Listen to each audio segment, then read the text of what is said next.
Assalamualaikum warahmatullahi wabarakatuh. Waalaikumsalam warahmatullahi wabarakatuh.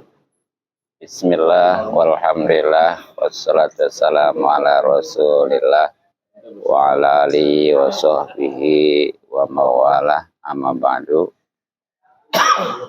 Jamaah Majelis Alim yang mudah-mudahan kita semua selalu dimuliakan dan diberikan taufik serta hidayah atau petunjuk oleh Allah Subhanahu wa taala.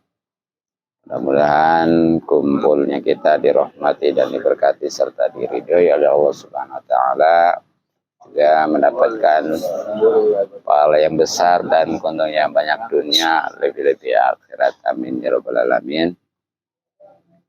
Terutama pahala dan keuntungan silaturahmi, mudah-mudahan rezeki kita dimudahkan dan dibanyakan serta diberkakan, umur kita dipanjangkan dalam keadaan sehat lahir batin, terlebih lagi pahala dan keuntungan ngaji yang memang wajib hukumnya, bahkan wajib ain.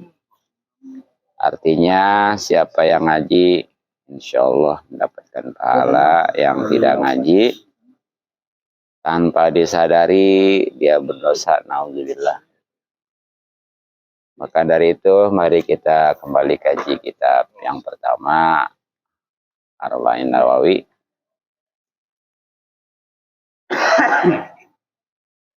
Masih di hadis yang ke-40.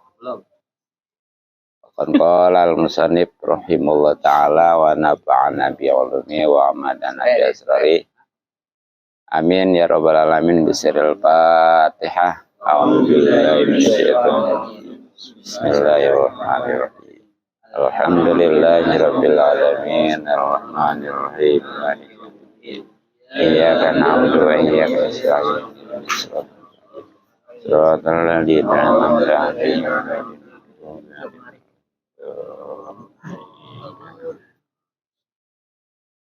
Bismillahirrahmanirrahim. Wa kana halaman 56 baris ketiga ya. Halaman 56 baris ketiga dari atas. Wa kana, dan ada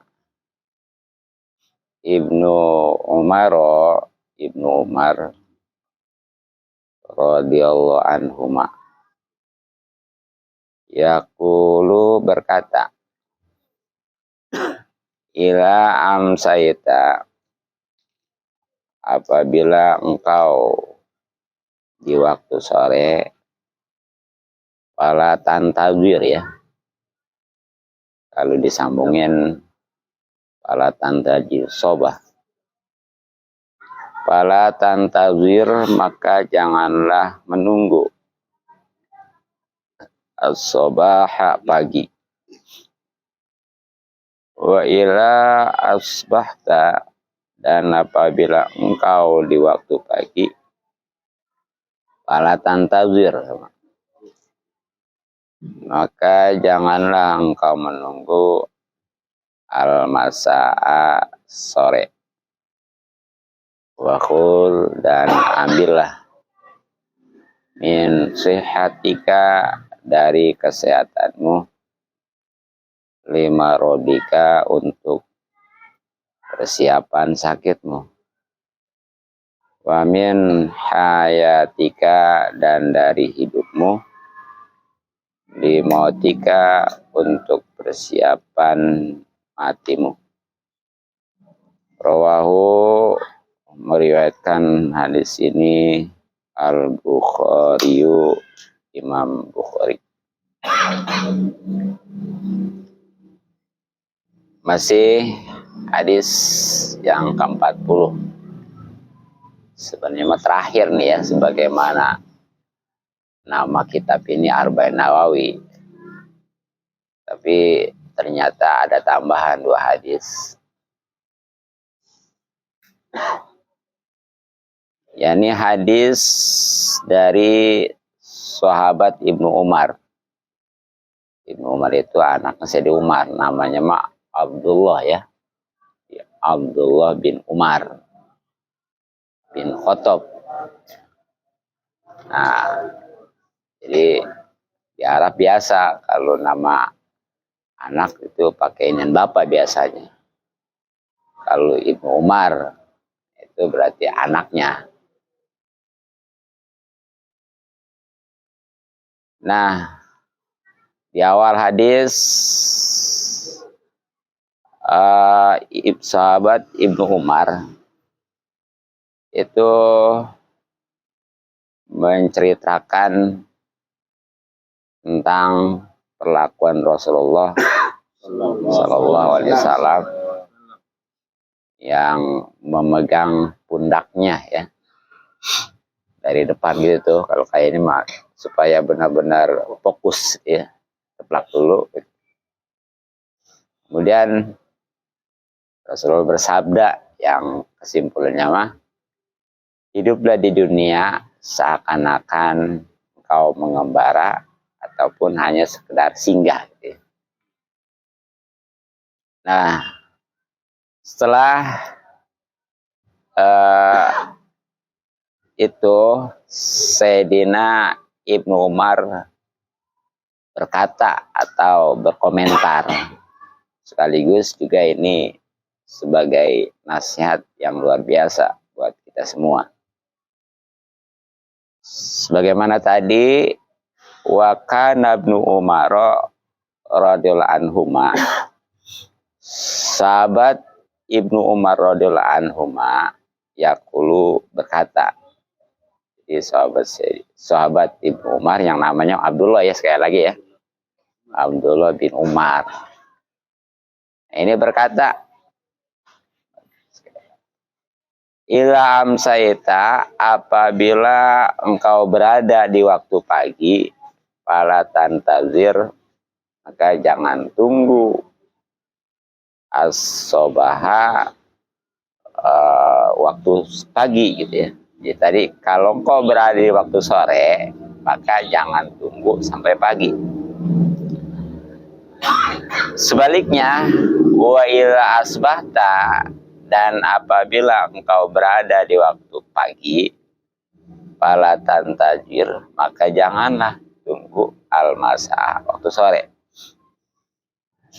Nah, maksudnya kalau kita di waktu pagi sore ini jangan berharap, jangan, bahkan justru kita punya keyakinan tidak akan nyampe pagi gitu ya. Ya. Sebaliknya, ketika berada di waktu pagi, jangan punya harapan, bahkan harus menjadi keyakinan kita tidak akan sampai di waktu sore. Sehingga kita ini betul-betul ya, kalau memang kita berdosa, cepat-cepat tobat, ya paling tidaklah kita ini benar-benar memanfaatkan dan bersegera di dalam menunaikan kewajiban-kewajiban, memanfaatkan waktu-waktu, bahkan benar-benar menghabiskan dengan ketakwaan kepada Allah Subhanahu wa taala, dia beramal soleh tanpa dia itu panjang angan-angan atau tulul amal ya. Iya. Karena tadi karena udah punya keyakinan, jadi nggak ditunda-tunda lah gitu ya. Pokoknya mah kalau dia memang udah ada kesempatan, itu jangan ditunda-tunda, jangan punya harapan nanti aja. Sebab masalah sekarang, urusan sekarang, pekerjaan sekarang yang tidak kita kerjakan itu belum tentu bisa dikerjakan nanti, karena nanti itu ada kerjaan lain lagi gitu. Jadi janganlah nanti aja. Iya, air bertumpuk. Nah, kalau sudah bertumpuk kan airnya semua enggak gitu. Jadi jangan sampai gitu. Ya pokoknya mah di mana ada kesempatan udah kita manfaatkan. Jadi jangan punya pikiran lah masih muda ini gitu ya, ataupun ya masih lama ini waktunya, jangan. Iya, kan nggak ada yang bisa ngejamin ya. Apalagi itu kalau sholat. Begitu waktu, kalau kita memang langsung sholat, apalagi berjamaah itu nilai juga beda.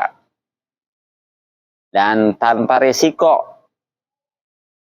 Tapi kalau kita tunda, ya walaupun, ya yang penting jangan sampai habis waktu ya. Kalau sampai habis waktu kan dosa. Nah, walaupun memang dosa mah tidak, tapi keutamaan awal waktu yang merupakan keridhaan Allah ya. Karena ada hadis tuh, bahwa awal waktu adalah keridhaan Allah. Pertengahan waktu adalah rahmat Allah. Dan akhir waktu adalah ampunan Allah. Akhir waktu di sini maksudnya bukan berarti udah keluar waktu, bukan. Jadi kalau bukan karena ampunan Allah, mah ini udah nggak bisa diteloril gitu maksudnya gitu ya. Kasihan itu.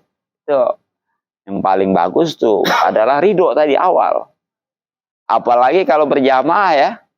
Nah itu kan ada nilai tambah, bahkan ada hadis sholat berjamaah itu lebih baik daripada 25, ada sampai 27 kan gitu ya. Makanya itu ya. Dan ada risikonya kalau sholat ditunda itu harus diazamin.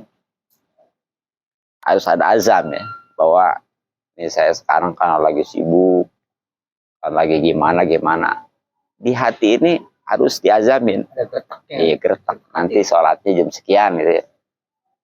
Jadi kalau di awal waktu mah cuma sebatas mengerjakan saja, itu pun dapat keuntungan awal waktu dan berjamaah. Nah, kalau di tengah ataupun di akhir waktu itu ya di samping dia mengerjakan juga harus ada azam. Itu pun keutamaan yang awal waktu sebagai ridho Allah dan keberkahan nilai tambah dari berjamaahnya nggak ada gitu ya. Itu makanya harus buru-buru gitu. Nah jadi itu. Nah kemudian pesan Sayyidina Ibnu Umar atau Abdullah bin Umar, wahul, dan manfaatkan ya, maksud ambil ini manfaatkan ya. Makanya di hadis yang pergunakan 5 hal sebelum datangnya 5 itu kan iktanom ya. Iktanom khamsan qabla khamsin itu ya. Manfaatkan, ambil keuntungan, ambil kesempatan, ambil peluang. Nah ini maksudnya ambil kesempatan, ambillah, manfaatkanlah. Min sihatika, dari sihatmu, lima rodika, untuk persiapan masa sakitmu. Jadi mumpung sehat nih, jangan kita berleha-leha, apalagi terlena ya karena punya pemikiran lah nanti juga bisa gitu ya. Jangan. Yang penting masih bisa ngerjain. Jangan. Kita harus betul-betul maksimalkan. Bahkan nih, kalau kita waktu sehat bisa ibadah khusus sholat, baik yang wajib maupun yang sunnah, kemudian sakit yang mana dia hanya bisa yang wajib aja gitu, yang sunnah nggak bisa dikerjain ya. Ya pokoknya mah nilai tambah itu nggak bisa dikerjakan. Itu walaupun dia nggak mengerjakan, tetap dapat pahalanya. Ya contoh gini, biasa dia waktu sehat mah sholat duha ya, umpamanya yang lebih ini sholat ya qobliyah badiah gitu ya. Nah sekarang karena sakit nggak bisa, wajib tetap dasarnya, jangan bahasanya lah wajib gak, udahlah jangan dikerjain lah, sebegitu. Makanya sholat mah alhamdulillah walaupun saking wajibnya nih ya, kalau nggak bisa bari berdiri kan boleh bari duduk, kemudian tidur miring dan seterusnya gitu ya. Selagi haid masih di kandung badan, sepanjang itu masih wajib. Dalam hal bersucinya juga kan, kalau memang nggak bisa pakai air, boleh pakai debu, tayamum namanya. Bahkan seandainya tidak bisa sama sekali, itu masih tetap wajib dengan cara sholat lihurmatil waktu. Tapi itu wajib diulang nantinya gitu ya. Atau dalam kondisi kita kemana-mana, bisa dijama ya. Bahkan bisa dikosor. Jadi bukan aja mensatukan waktu, tapi bisa diringkas. Itu pun yang 4 ya. Jangan, katanya kan biasanya di samping jamak kosor. Ya, benar. Sholat isya yang 4 jadi 2 di jamak ke maghrib gitu ya. Atau johor juga sama. 4 jadi 2. Begitu juga asar. Maghrib. Karena dianggap bisa dijamak, bisa dikosor. Akhirnya sama dia 1,5. Bagaimana ceritanya ya? Nggak bisa itu mah. Jadi tetap ya maghrib mah nggak bisa dikosor. Makanya sholat yang 5 itu ada yang 5 waktu, ada yang bisa dijamak dan dikosor ya. Itu contohnya yang 4 itu. Yang 3 ya. Isya, asar, zuhur itu bisa dijamak dan dikosor. Ada yang coba bisa dijamak doang. Itu maghrib. Dan ada yang nggak bisa dijamak dan dikosor, itu subuh. Gitu. Jadi itu tuh. Itu pokoknya mah ibadah apapun yang waktu sehat dia bisa kerjakan. Kemudian sekarang sakit nggak bisa, itu tetap pahalanya dapat hitungannya ya. Termasuk juga kalau tadinya biasanya waktu mukim, apalagi dia memang berdomisili gitu ya, mukim aja nih, dia aktif sholat berjamaah apa gitu ya, kegiatan-kegiatan taklim segala apa. Sekarang karena memang dia mengharuskan untuk musafir, seperti dalam rangka silaturahmi gitu pokoknya, akhirnya nggak bisa maksimal sebagaimana di waktu mukim. Nah itu tetap pahala yang dia waktu mukim itu yang biasanya dia bisa, itu bisa didapat. Bahkan ya ada dari sisi umur nih. Kalau kita umur udah di atas 60 ya. Ada juga yang mengatakan 40 lah. Jadi kalau waktu di bawah 40 nih kita bisa maksimal ibadah. Bukan hanya yang wajib tapi yang sunnah juga ya. Nah, kemudian begitu udah di atas 40, ya karena apalagi 60 ya, kan udah ada keterbatasan, kelemahan ya. Nggak bisa seperti waktu muda. Itu tetap dapat pahalanya. Gitu. Makanya mumpung masih muda, kita harus manfaatkan juga. Jangan semau-maunya gitu ya. Iya. Makanya sampai ada hadis, kalau Allah itu cinta kepada orang tua yang ibadah, Allah lebih cinta kepada anak muda. Oh iya, sebab kalau orang tua mah ibadah udah nggak aneh ya. Ya emang udah seharusnya. Gitu. Ini nih yang muda ya, yang biasanya mestinya dia tuh waktunya mengumbar hawa nafsu tapi masih bisa ibadah. Gitu. Nah, jadi itu manfaatkan tuh. Mumpung sehat ya. Nah terakhir, wamin hayatika, dan ambillah, maksudnya manfaatkanlah waktu hidupmu sebelum waktu matimu, untuk waktu matimu.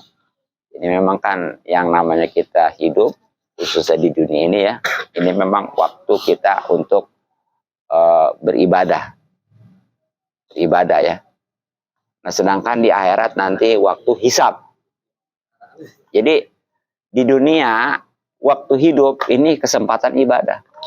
Di akhirat mah nanti ya atau setelah mati itu hisab dan nggak ada amal.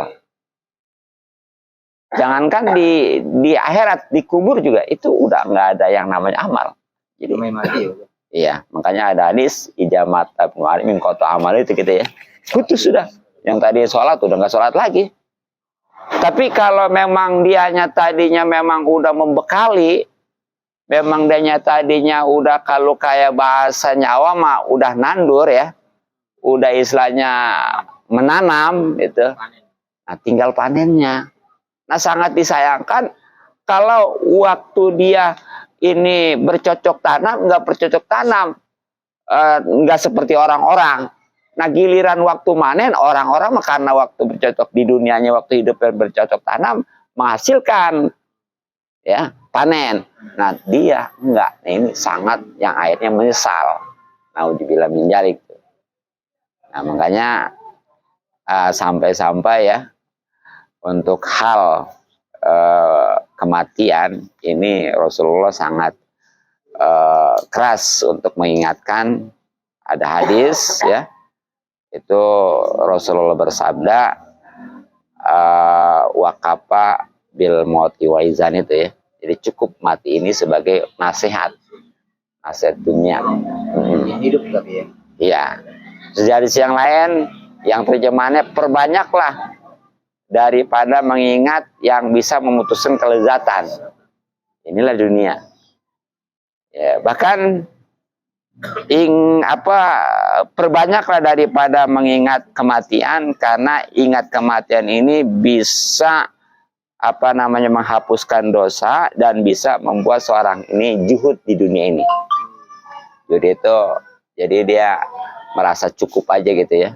Jadi benar-benar hati-hati, nggak asal ada aja konsumsi. Dia teliti gitu ya, sebab semuanya nggak bakal luput daripada pertanggungjawaban, apalagi yang namanya harta mah. Jangankan yang haram, yang halal aja dihisap, apalagi haramnya gitu ya. Makin banyak harta, makin banyak pertanggungjawaban. Makanya nggak aneh kalau orang miskin itu masuk surga lebih dulu 500 tahun dibanding orang kaya. Berasono lagi ya gitu ya. Iya.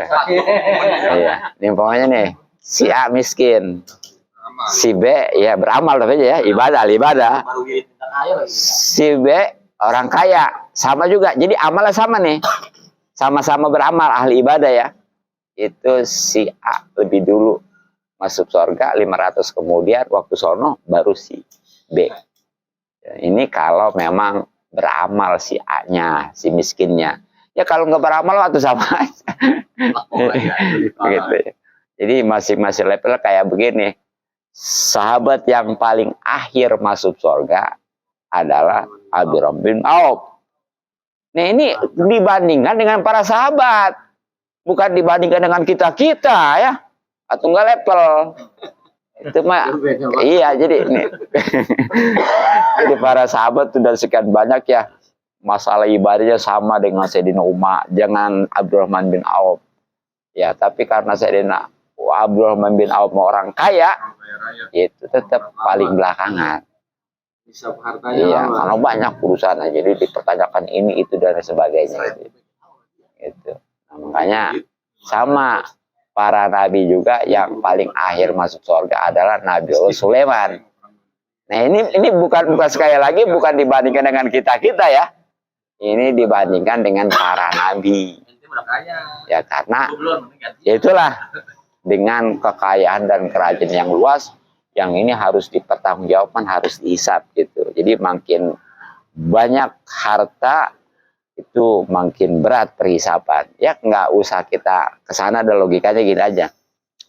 Kalau kita mempunyai naik pesawat nih, bawaan kita banyak ya. Itu kan tanya ini, tanya itu, ya, cek ini, cek ono gitu ya. Iya, jadi lama kayak gitu aja. Sama sana juga. Nah, jadi juga Rasulullah SAW bersabda ya, bahwa pernah nih memang Rasulullah ditanya oleh seseorang Ansor kalau nggak salah ya, siapa tuh orang yang paling cerdas gitu ya. Nah, jawab Rasulullah itu adalah aksaruhum lil mauti tikron wasaduhum lahu istidadan. Ini istidadan ya, itu orang yang banyak mengingat mati, tapi jangan lupa banyak mempersiapkan untuk kesananya bekal. Nah, itulah orang-orang yang paling cerdas. Jadi orang yang paling cerdas mah bukan yang ahli fisika, biologi, dan lain sebagainya, matematika, ya bukan. Bukan yang pintar, kalau kita bahasanya yang paling pintar, maksudnya yang pintar cari duit, ya bukan.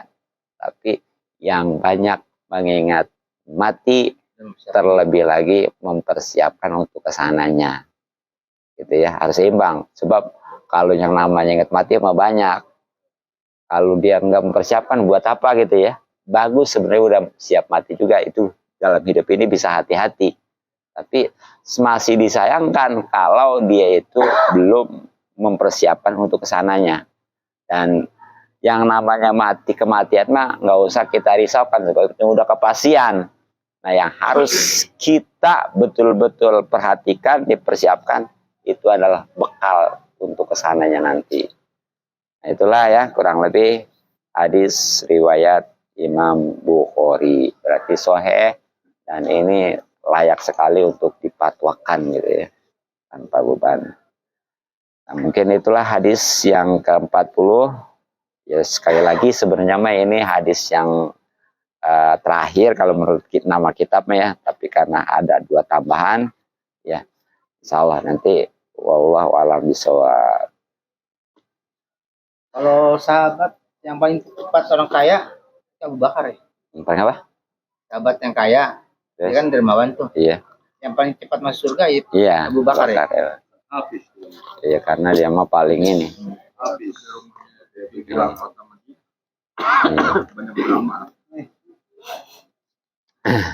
Ya, kita pilihnya terakhir nih. Rukun salat masih.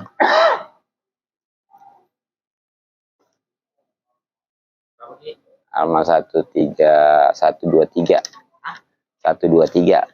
Hiji 2 tilu. Hiji 2 tilu. 123 baris ke-3 ya.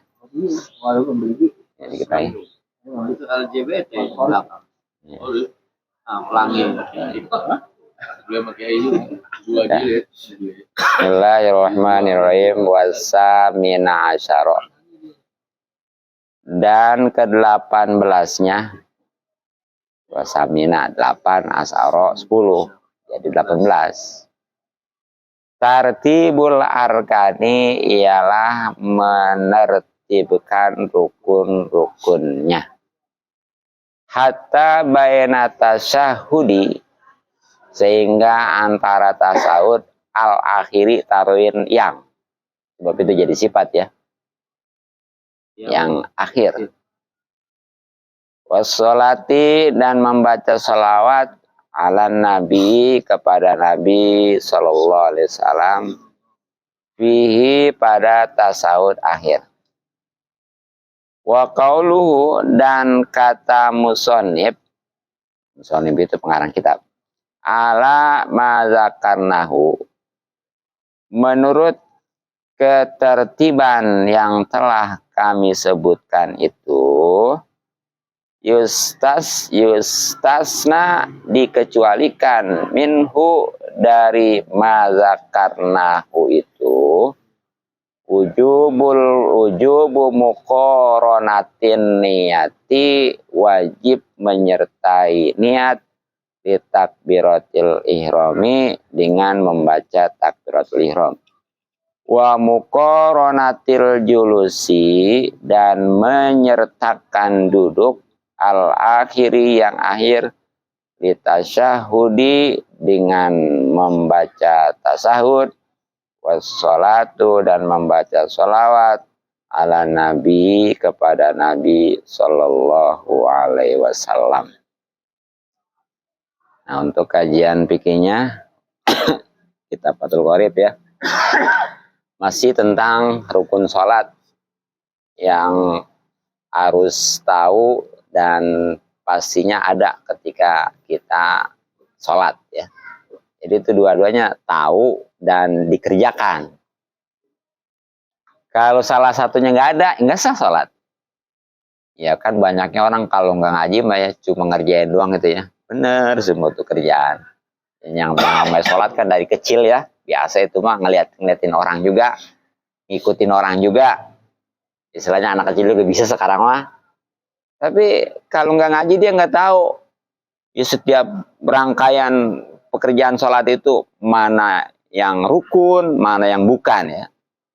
Terus rukun itu kan kebagi lagi 3, ada rukun kolbi, ada rukun koli, ada rukun fi'li kan gitu ya. Nah ini, itu walaupun dikerjakan sekali lagi, tetap nggak sah sholat. Yang namanya nggak sah kan, mending kalau sekedar dia nggak dapat pahala mah ya, biarin lah. Yang penting mah nggak disiksa gitu. Tetap karena yang namanya nggak sah itu berarti dia bukan aja nggak dapat pahala, tapi karena di situ nggak sah, sholat juga hakikatnya belum sholat. Jadi kewajiban belum gugur. Nah karena kewajiban belum gugur, makanya dia tetap dosa. Makanya ini ya pentingnya kita ngaji nih untuk merendam kebodohan-kebodohan, mengantisipasi kebodohan-kebodohan kita selama ini yang mestinya nih ibadah kita ini nggak diterima, bahkan tetap berdosa ya gara-gara kita nggak tahu. Nah dengan ngaji alhamdulillah dimaklum. Apa sebabnya? Sebab kalau ngaji mah ya insya Allah dia bisa diingatkan yang lupa, bahkan bisa bertambah gitu ya. Tapi kalau nggak ngaji, ketika lupa udah, dan nggak ada penambahan pastinya gitu ya. Makanya itu.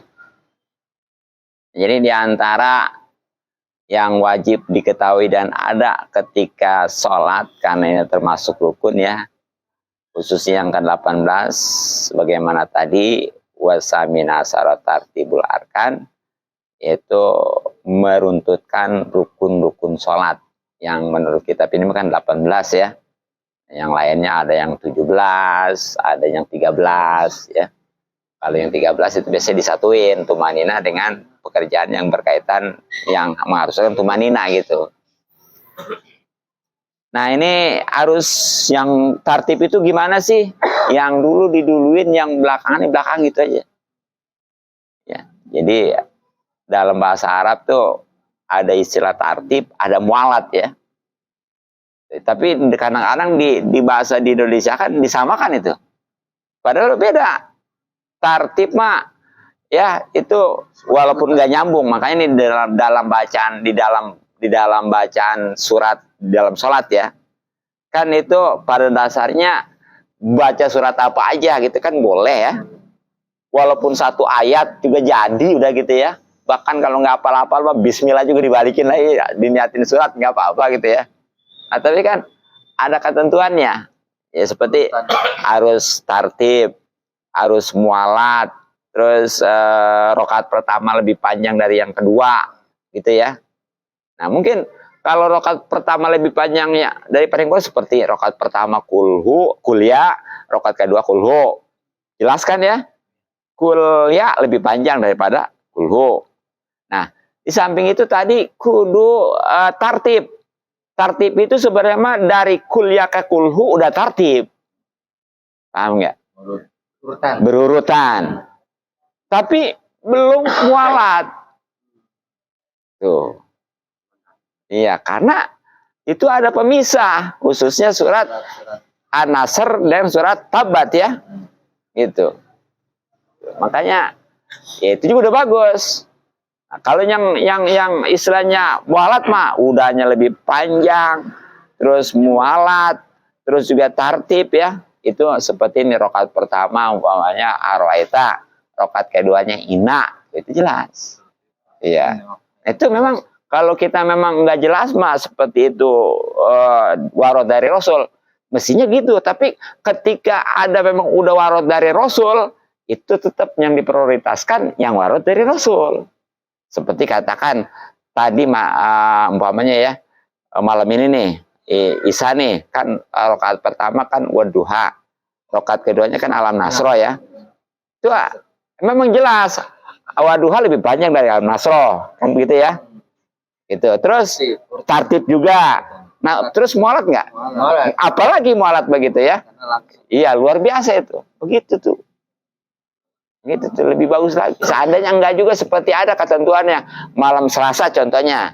Malam Selasa itu atau malam Jumat semalam ya. Itu kan maghribnya biasanya rakaat pertama kuliah, rakaat keduanya kulhu. Itu kan lebih panjang udah kuliah daripada kulhu. Tartib udah, Tapi walaupun di situ nggak mualat karena memang udah warot dari Rasul, itu lebih utama baca itu gitu. Kalau sabihi sama hal ataka kan lebih panjang hal ataka. Ya karena warot dari Rasul nggak masalah gitu ya. Iya. Cuma itu doang kan. Jadi kalau masa rangkaian surat kan tartib gitu ya. Terus mualat nggak kira-kira? Mualat enggak. Enggak juga ya. Iya. Jadi cuma tartib aja di situ ya. Tapi warot. Tapi karena warot dari Rasul, nah itu lebih bagus gitu contohnya. Itu tartib tuh ya. Nah ini tartib ya antara rukun-rukun sholat yang udah kita kaji alhamdulillah. Sehingga yang harus tartib ini antara tasawuf akhir dan baca sholat kepada Nabi pun itu harus tartib. Ya sebagaimana biasanya kita ya nggak ada orang yang istilahnya sholat umpamanya dia ketika tasawuf pokoknya baca Allahumma sholli ala sayyidina Muhammad wa ala alihi baru at-tahiyatul, nggak ada kan nggak. Tapi dia nggak tahu bahwa memang harusnya begitu. Kalau ngaji kan tahu jadinya memang harus begitu tartib. Nah makanya karena tahu seandainya ada pertanyaan gini, bagaimana kalau orang itu sholat khususnya baca tasawuf akhir bukannya baca tasawuf akhir dulu malah baca selawat, itu sah nggak? Kalau memang nggak dibalikin lagi tasawuf selawatnya nggak sah kalau nggak dibalikin. Tapi kalau dibalikin lagi mah nggak apa-apa. Pokoknya nih begitu mulai duduk dia langsung Allahumma sholli ala sayyidina Muhammad baru at-tahiyatul. Nah habis at-tahiyatulnya asyhadu an la ilaha illallah dibalikin lagi nggak apa-apa. Tapi kalau nggak, lah udah ini tadi nggak bisa karena apa? Tartib tadi bicara gitu. Ya, harus tartib. Baca tahiyat kan masuk rukun kan itu mah. Iya, jelas kalau tahiyat akhir gitu. Rukun. Iya.